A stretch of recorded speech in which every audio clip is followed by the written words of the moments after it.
کہ میں کسی کا امکان کی بات نہیں کر رہا، میں تو یہ کہہ رہا ہوں کہ یہ صورتحال اگر چلے گی تو اس سے کوئی بہتری کا امکان پیدا ہونا ممکن نہیں ہے.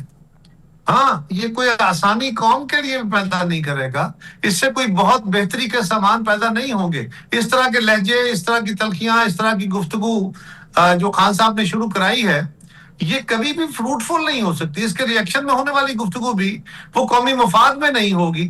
تلخی بڑھے گی، سختی بڑھے گی تو اس کا بھی نتیجہ اچھا تو نہیں ہوگا. جمہوریت تو بنیادی طور پر ٹالرنس کا نام ہے، برداشت ہے. لیکن خان صاحب نے وہ سارے رستے اختیار کر لیے جس سے برداشت کے سارے پہلو جو ہے وہ ختم کر دیے. بالکل صحیح. اچھا قاہرہ صاحب کے معاملے میں یہ تو واضح ہو گیا کہ حکومت رد و بدل چاہتی ہے، 2 تجاویز بھی سامنے آئی ہیں.